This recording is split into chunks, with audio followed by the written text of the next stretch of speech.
here at this historic mission here at Spaceport America in New Mexico. So I'm as excited as you are to hear about the flight. We have our crew just back there that are going to join me momentarily. But first of all, a little bit of housekeeping as always. So for asking questions, if you could just raise your hand, wait for someone to bring the mic across, and then when you have that, just state your name, your publication, and then your question. We're going to get through as many questions as we can. We did also get some from people outside of the room, which I'll try and get to a couple of those, but primarily this is about taking your questions about the amazing flight that you just saw. So I think with the last bit of housekeeping, it's just on the materials. You should have the press release, you should have the B-roll and the photos. That should all have been sent to you, but keep checking in throughout the afternoon. We'll be updating it as we process all the amazing footage and photos from that flight earlier on. But with that, I'm going to have a few more words to say, but not before I ask the crew to join me on stage.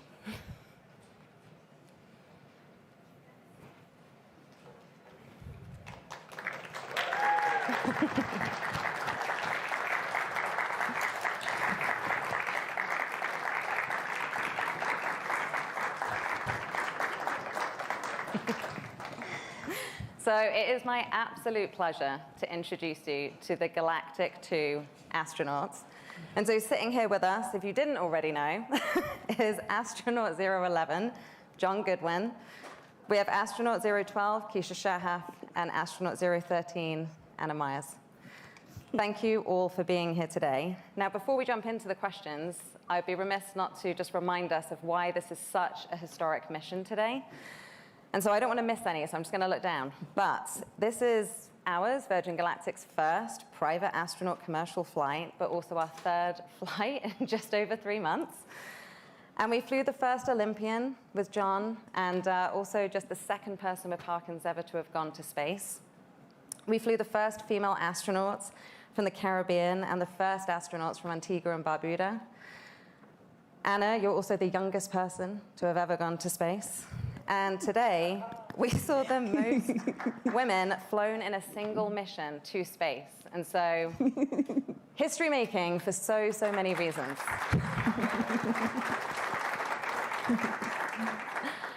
And then before we jump in, I also just want to thank New Mexico. You know, it's so important for us to recognize the patience and the support from the community. You know, we are here at Spaceport America, we're here in New Mexico. It's this incredible landscape that our astronauts get to look back on. And so just thank you as well to everyone that makes this happen and has supported us over the years. And I think as well, the impact hasn't just been felt here. For all of us that were watching the live stream, you know, we had that incredible crowd out in Antigua with Prime Minister Brown, with Sir Richard Branson, and with one of our own astronauts, 006, Christopher Huey. And then we also had some of the sort of largest Parkinson's nonprofit organizations also hosting watch parties all over the UK. So I think we've all just been kind of overwhelmed, frankly, with just the amount of support that we've seen around the world, but certainly in the UK and Antigua. But I think that's enough from me. So to kick things off, John, I'm going to come over to you first. I mean, how was it? How was the experience? It was far more dramatic than I imagined it would be. It was the pure acceleration, Mach 3 in 8.5 seconds was completely surreal. And the re-entry was a lot more dramatic than I imagined it would be. In fact, I would have said it was out of control if I didn't know anything different. But it was a completely surreal experience. But the most impressive thing was looking at Earth from space. Just the pure clarity, was very moving. Oh my gosh. Quite surreal. And but without a doubt, the most exciting day of my life. I have to say it was amazing just being down here watching the live stream. We could see you all on the screen, and it was just you all went straight to the windows. So we saw that as well. But Keisha, I'll come to you. I mean, how was it for you? I would say everything that John said, I felt that, but I'm still up there. I'm not here yet. I'm still up there, and it's just amazing that you can land so smoothly on the runway coming back from space. That was the most amazing. I mean, looking at Earth was the most amazing, but knowing that, you know, you don't have to come pick me up in the middle of the desert somewhere because the parachute landed wherever. But it was so comfortable. It was really the best ride ever. And you could say, I would do this again, and I would love to do this again. But I'm still there right now. Amazing. Yeah. And Anna? Wow.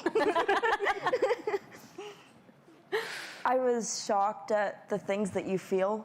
Mm-hmm. You are so much more connected to everything than you would expect to be. Like, you felt like a part of the team, a part of the ship, a part of the universe, a part of Earth. It was incredible, and I'm still starstruck. I have no idea how you find the right words this soon. But let's open it up now to questions. Do we have one? Oh, great. I'm Susan with the Associated Press here from New Mexico. So monumental day for you all. And I know, John, you've been waiting for so long for this. So maybe you could talk a little bit about more how it met your expectations or even surpassed them. But more importantly, did you expect you were going to be outnumbered by these lovely ladies on your first space flight? I've waited 18 years. I signed up in September 2005. I was the fourth person to do so. And I certainly never expected two attractive young ladies to be with me. I'm not sure my wife would have, who's been fantastic, Pauline, in supporting me on my exploits over the years. But it exceeded my wildest dreams, the experience today. It was just, as I said just now, just completely surreal.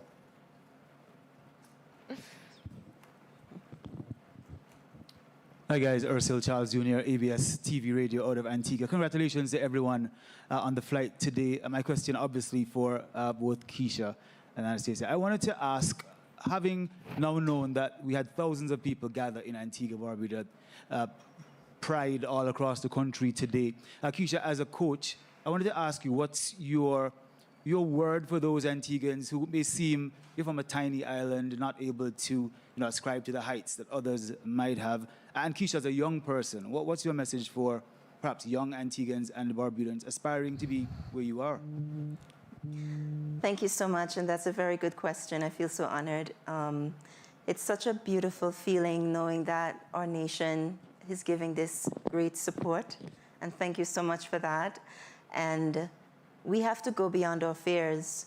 We have so much big dreams. A lot of times we're afraid to even voice it because it's too big and we don't want to be shut down by our dreams. But it is okay to dream big, and it is okay to voice your dream, and you will be uncomfortable trying to get to that dream. But this is how we stretch ourselves, and you got to go beyond your limit, and that's how you get there. Don't worry how to get there. The universe will figure that out for you.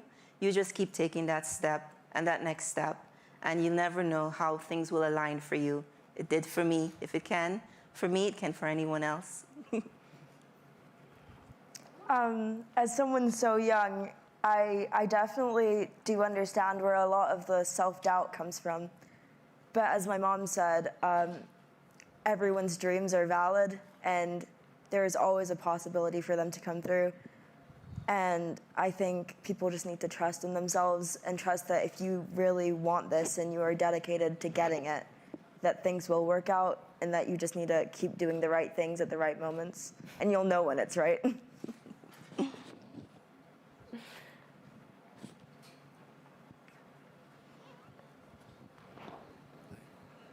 Chris Buxton from the Daily Mirror newspaper. Congratulations to them all. My question's to John. It's twofold, really. I'll try and get two questions out of this. Firstly, how does this compare to competing in the Olympics? But more importantly, what message does this send to Parkinson's sufferers around the world, and the message that you've got for them? Thank you. To answer your first question, competing in the Olympics is obviously a fair achievement.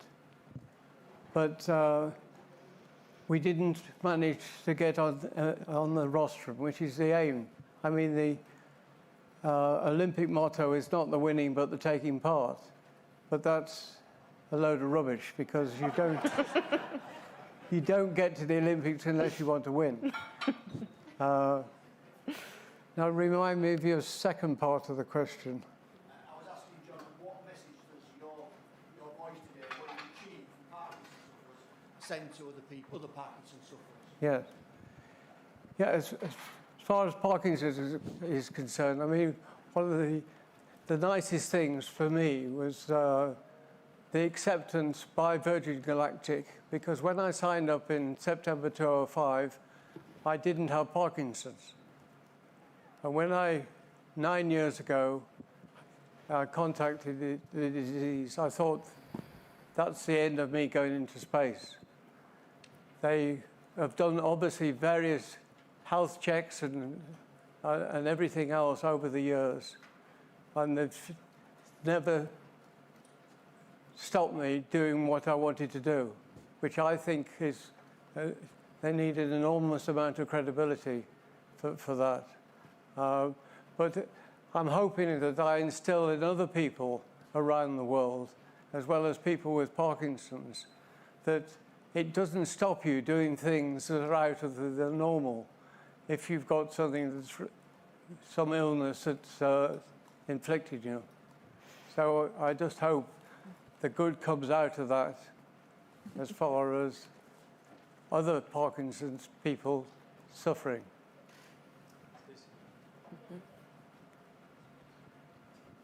Hi, Stacey Liberatore with Daily Mail. Congratulations, guys. John, I'm about to tear up from what you just said, so bear with me. But I have a question for all three of you. I mean, now that you've been to space and back, what's next?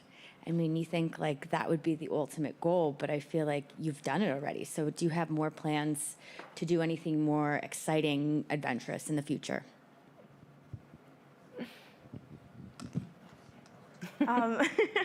I definitely think that this experience has grounded me and kind of awoken me, sorry.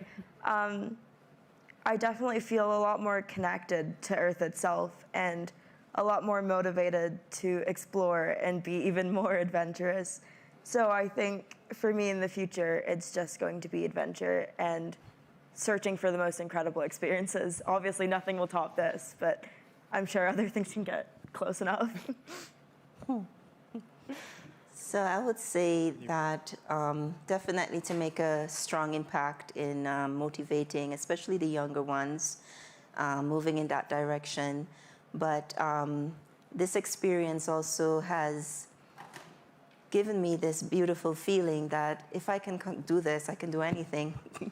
So, you know, just keep taking a step and the next step and the next step and see what comes. So that's my answer. Next. Sophie, anybody? Good afternoon, all. My name is Johnny Coker with KRWG Public Media. I just had a really, and this is just for whoever wants to field the question. How has, lifting off from New Mexico, how has your perception of New Mexico changed since you've been here? And, even after this space flight, do you think you would have any plans in the future maybe to come back after the experiences you've had here? I've been really impressed with New Mexico. I hadn't been before until last month for the first time. And it's sheer beauty and open spaces. I mean, in England, we've got 68 million people and 30 million cars. And here they seem to have just the opposite. I mean, each day we've been traveling backwards and forwards from our residence, which takes us about 40 minutes. we don't see another car. It's an unreal world compared with home. And that pure luxury of saturation that we have in the UK, even though it's a very attractive island, New Mexico has opened my eyes to what a beautiful country you have. I was actually just going to quickly flip to one question that we got from folks that couldn't join us. And I mean, this goes to any of you or all of you. But how did you feel this morning? And like, how have you sort of prepared ahead of this incredible flight? This morning, actually last night, I was getting second thoughts a little bit. It was like, oh my God, I'm doing this. What am I doing? But this morning I woke up and I sat up in bed and I was like, I'm ready. Like, I just felt it in myself that there was nothing else that I wanted to do but this right now. Wow. Keisha, how about you? Last night I didn't sleep very well. I had so much excitement and at the same time anxiety because I wanted to feel very healthy. I wanted to be so ready for it. And, you know, I'm afraid of, like, I might get digestion problems. Like, these weird things were coming up in my head. Like, I don't know why. But, you know, I did get a good 2-3 hours rest. And then I woke up feeling really ready. And I went outside and I just looked up at the skies, and it was remarkably clear. Yeah. I could see the stars, I could see the moon, and it felt like the universe was connecting with me again and says, you're invited, come. So I was ready. Wow. I have to say, the moon this morning, it did seem that little bit brighter. Yeah, it was beautiful. And how about you, John? I mean, the first thing this morning, I got up quite early, we all did, and it was as we left, got into the car, there's a future astronaut. And I said, the next time I get into this car, I'll be an astronaut on the return journey. And that was the realization after 18 years waiting that the day had arrived. Wow. I can't keep a dry eye at the moment. Right over here, Alana. We got one in the room? Hi, I'm Eli. I'm with the El Paso Times. I had a question for Anastasia. You're the youngest person to go to space.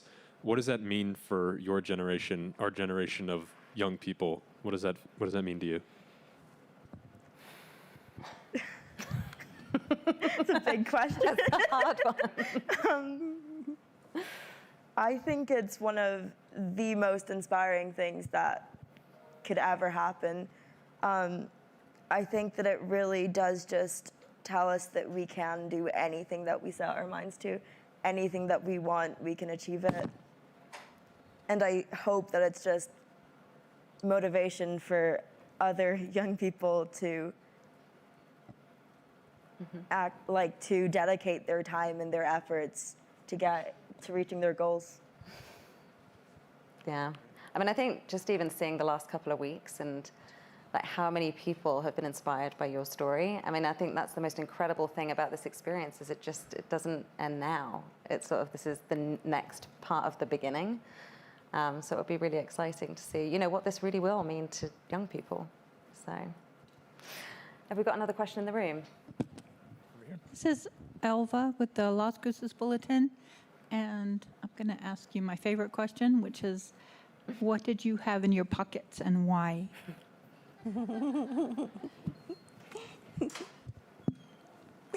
I guess I'll go first. I will give visual aid as well. Here I've got a ring from my boyfriend wrapped. I took this because he means a lot to me and this means a lot to him. I also have a bunch of photos of the most important people in my life. And since I couldn't take them physically, I took them in photos, and I hope that they will appreciate that. So I appreciate their presence with me. I also took a pin from my university. They supported me through all of this, and I hope to support them equally as well. Amazing. So what I took with me, I took little things that reminded me as well of people that I love the most. I took this crystal bracelet that my husband gave me when he came back from a trip. So he's with me here. The flag represents his nation as well, from Israel. I took a picture of my father, my late father, and my mother and my daughter. So, and some crystals that I really love. And the jewelry that I'm wearing, they're jewelry that was gifted to me by very good friends. My best friend, last time I saw her, was when I was 16, so I'm wearing the necklace. And these are from other friends that are very good to me as well. I had a picture of my grandson, Sebastian, 4 rings that belonged to my wife, Pauline, and a badge of Stafford and Stone Canoe Club, which Pauline and I, when we came back from the Olympics in '72, started up a centre of excellence for canoeing in Stone, which is very close to Stoke-on-Trent, where we live.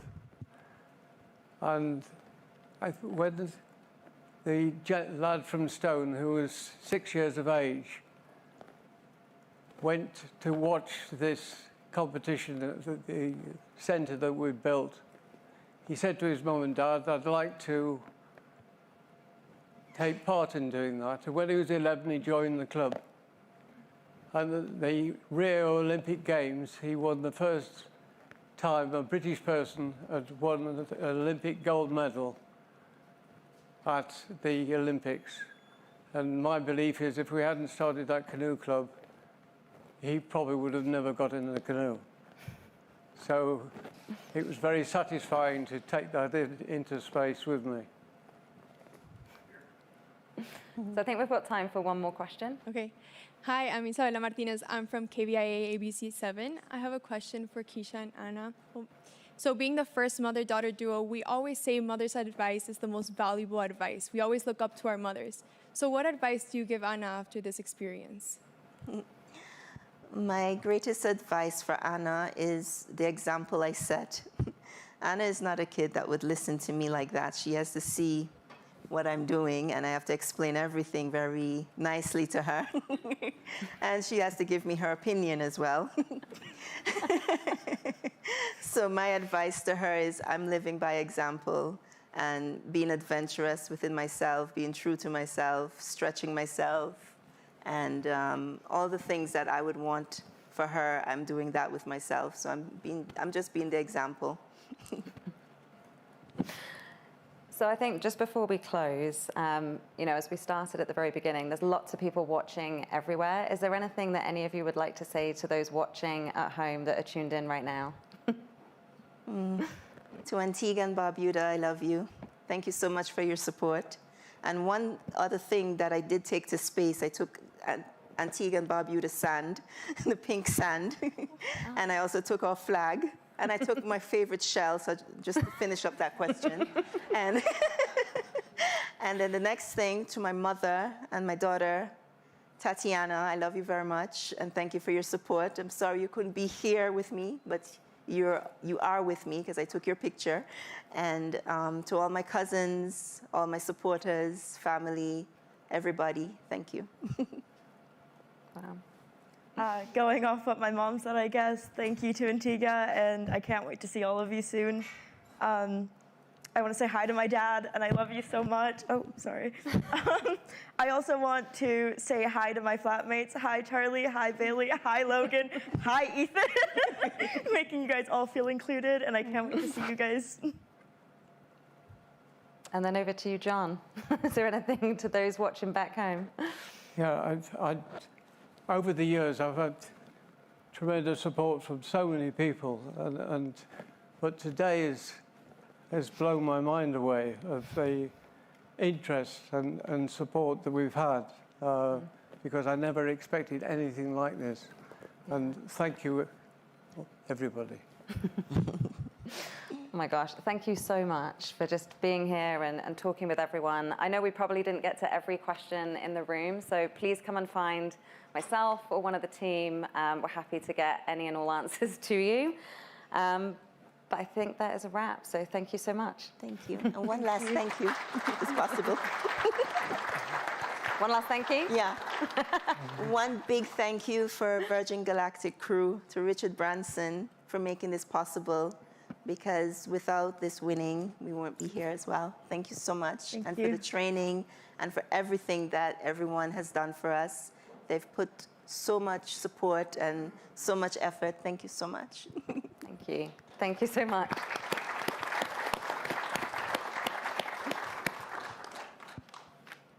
Okay. Thank you all. Thank you.